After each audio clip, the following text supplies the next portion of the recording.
တို့ဒီဗီဒီယိုလေးထဲမှာတော့ Evelyn ပြည်မျိုးကိုဒီရမျိုးရထားစီးပြီးတွားလိုက်ခဲ့တဲ့ vlog လေးပဲဖြစ်ပါတယ်ရှင်ပြည်မျိုးကိုရောက်တော့ဘယ်တွေတွားပြီးဘာလုပ်ခဲ့လဲဆိုတာဗီဒီယိုလေးကိုစောင့်ကြည့်ပေးကြပါဦးနော်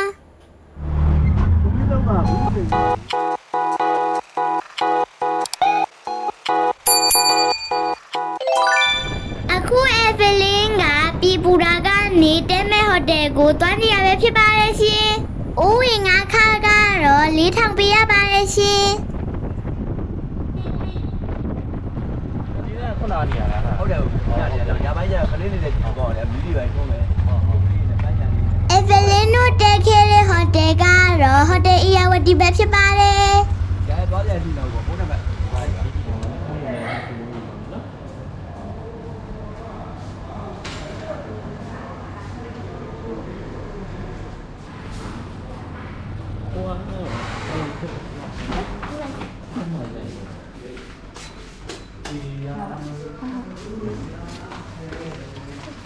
ဒီအခန်းကတော့3ယောက်ခန်းကို3သိန်းလေးတောင်းပါရှင်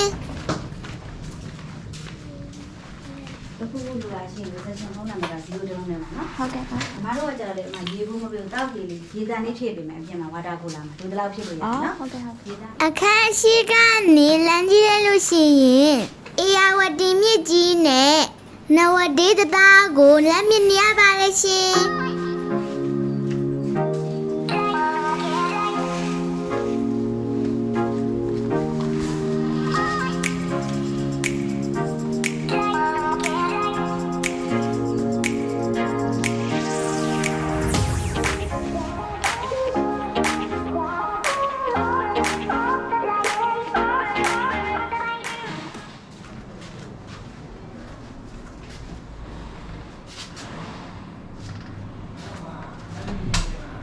Evelyn တို့တဲတဲ့အခန်းရဲ့ရေချိုးခန်းကအနက်အသက်နည်းနည်းတော့ရှိပါတယ်။ရေကြောင်လာတော့မသိပါဘူးရှင်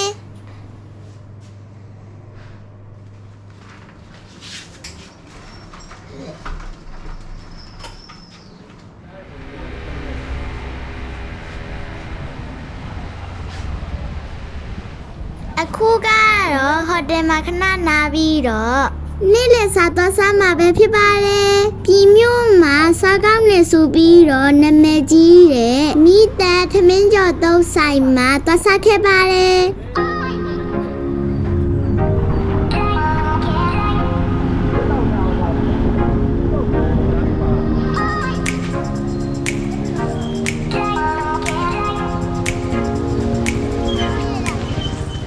Evelyn တို့ရောက်သွားတဲ့အချိန်ကနေ့လေဆိုတော့ဆိုင်မှာဟင်းနေကတော့တိတ်ဆောင်တော့ပါဘူးမနေ့ပိုင်းနဲ့ညနေပိုင်းဆိုရင်တော့ဟင်းတွေကပူဆောင်တယ်လို့ပြောပါရရှင်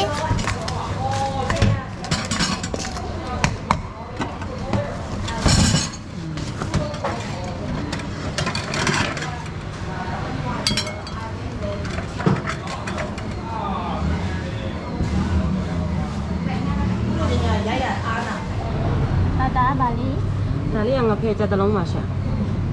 ဒီဘက်ကစိတ်တလုံးစိတ်သားချောင်းလေးပါ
စားပြီးတော့မိုးရရလာလို့ဟိုတယ်မှာပဲပြန်လာလိုက်ပါရရှင်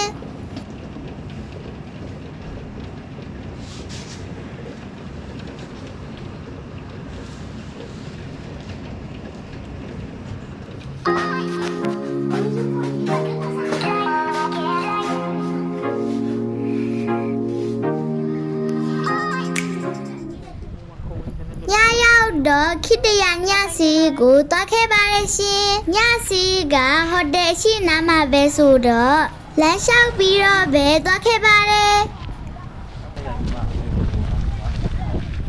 ညစီမှာပါစားစရာတွေရှိလဲဆိုတာအဗလင်းနဲ့တူတူလိုက်ကြည့်ပေးကြပါအောင်နော်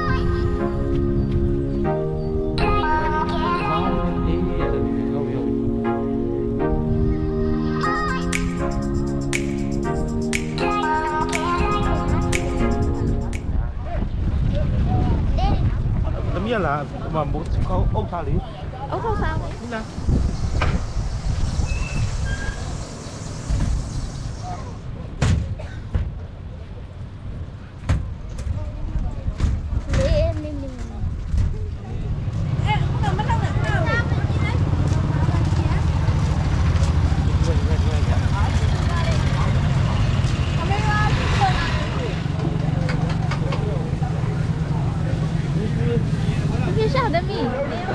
စီဘူးစားမှာအတဲတကယ်တော့စား မြတ်ပါစားမှာ ဒီနေ့ပါစားမှာဖက်သားစားမှာတကယ်စားမှာဒီလားနှစ်ကင်လောက်ယူလိုက်နော်စိတ်ပေါ်စားမှာတဲ့ဟုတ်တယ်စိတ်ပေါ်တော့စားမှာနော်ချက်တော့စားမှာချက်ပေါင်စားမှာချက်ပေါင် ကြိုက်လားမင်းမ ဟမ်ပူလာစားတယ်ဒီစားနေက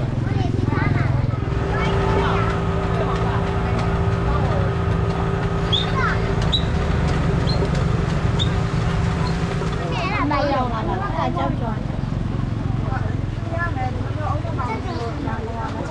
ဟောအဲ့ဒါလည်းမျိုးရောပြီးတာမျိုး900ပေါ့နော် မေ တော့ပါတော့ဆွဲကြည့်ရရှိတယ်နော် တိုက်တာရောပြန်มาတွက်လိုက်ပြီနော် အော်ရတယ်ဟုတ် ခဏကြည့် ဘာတော့မဟုတ်ဒီလိုဆက်လေးတဲ့နေရာကိုကြည့်တယ်ပါဒါလားလား အဲ့ကြော် အကျော်တက်မယ်ဆိုတော့ ခါတော့ပြောရောလိုက်တာ ဒါတုံးတက်မယ် ခရရောက်လေးရပါလေ အော်တော့ကောင်းနေပါပြီဟုတ် အဲ့လေးတုံးတက်မယ် ဟုတ်ကဲ့ပါ ဟောတော့ဒါလေးတုံးတက်မယ် ဒါအာလူ ဟောဝါဒီစမိုင်းလားစမိုင်းစားပါစမိုင်းမနေ့ပြန်ပြီးထားခံတယ် ရှေကစားထားမှရမှာကိုရောမှာနော် ငပြောကြီးကိုနည်းနည်းထည့် ဒါတော့ပြီးပြ ဘယ်လောက်လဲအဲ့ ချင်းတယ်နော် ဟုတ်ဟောလဲအချိန်ရ 50ဒါတောင်းဝါလို့တောင်းဝါဟုတ်မိုင်းအောင်ကြော်ထားမှာနော် အောင်ဒီရောက်ထက်လိုက်နေပြီကျေးဇူးပါလေတမကလေး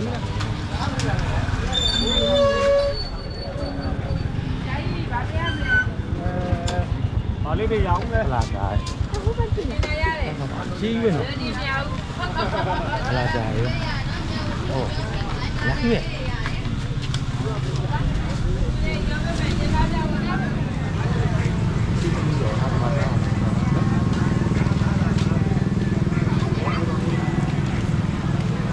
သမီးကဒါလေးတောင်းသွားတယ်သမီးကတည်းကအေးအဲ့မှာဟွာပြင်မလားနည်းနည်းလေးမြင့်မြင့်လေးစော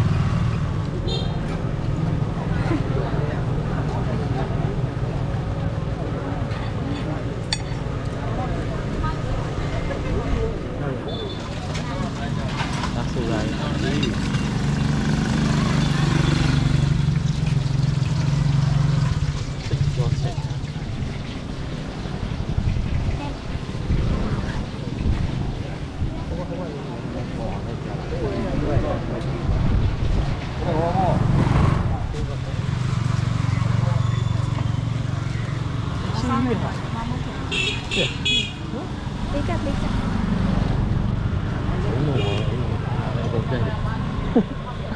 စမ်းလို့မဟုတ်တဲ့အဲ့ဒါမကြည့်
ပြီ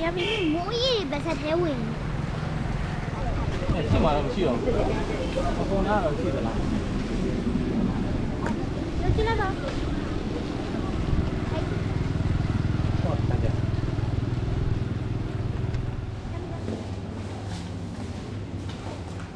အခုကတော့ဟိုတယ်ကကျွေးတဲ့မနက်စာလေးကိုစားနေရပါ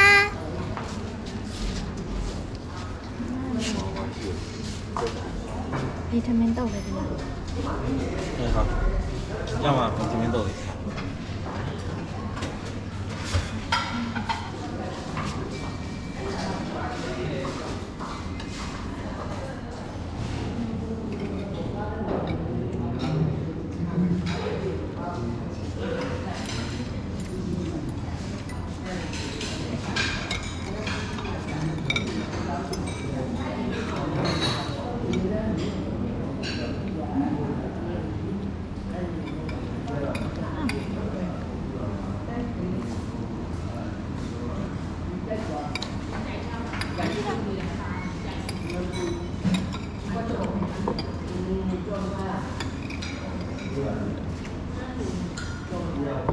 မနက်စာလဲစားပြီးဝါရီဆိုတော့ပြီးရွှေစံတော်ဖျားကြီးကိုတောက်ဖို့မှာပဲဖြစ်ပါတယ်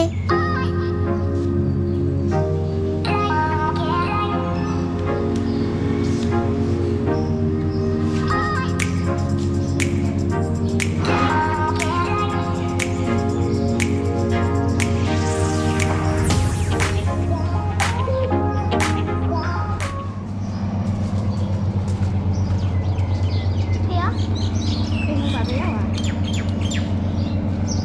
အော်ဘာတော့ထိုင်နေရောအားလေးပါလေးချီ ဖျားသားလာလားဟလား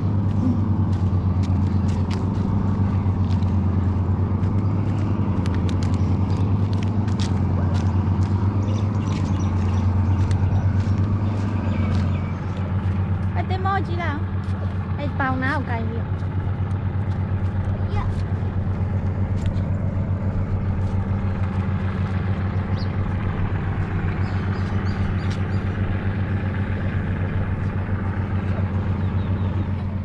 ချစ်စရာလေး 不不嘞，快听，不的还可以的，那气比较近呢， ချစ်စရာလေး 嘿嘿。 ဟောတက်ခဏကောတက် ဘယ်ကခွင့်ကလေးလဲ 哎，来了。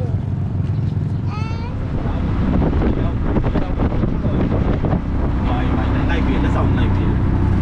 ဘာလို့တော့ကတ်မှာလဲ ဟိုတယ်ကနေဖျားကိုအိုးဝင်ငါခါက4000ပေးရပါလေရှင်အပြန်လဲ4000ပေးရပြီပြည်မြို့မှာတော့မြို့ထဲအနီးအနားပဲတော့အိုးဝင်ငါခါက4000ပေးရပါလေရှင် ဟ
ဟုတ်ပါမှာ အေးဟုတ်တယ် view point လိုက် ဒီဘက်ဖျားရရ မှန်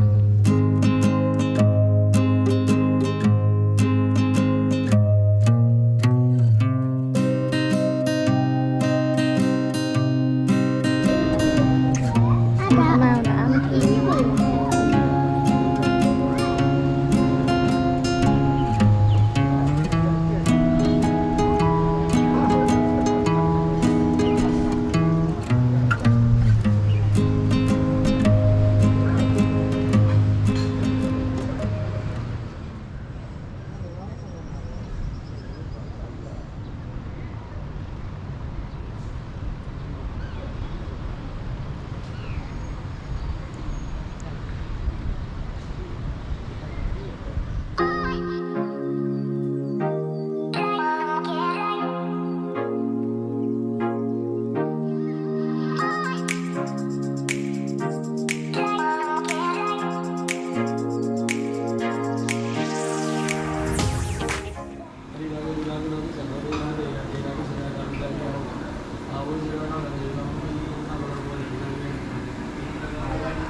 ကိုထိလာရတော့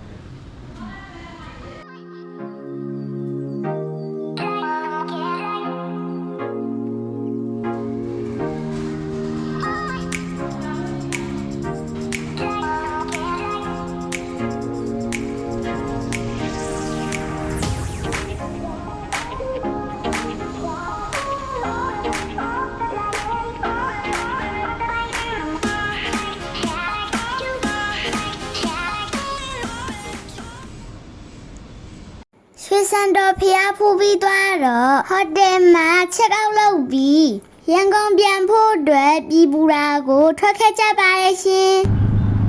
ဒါရောက်ပြီ မြင်လိုက်တာ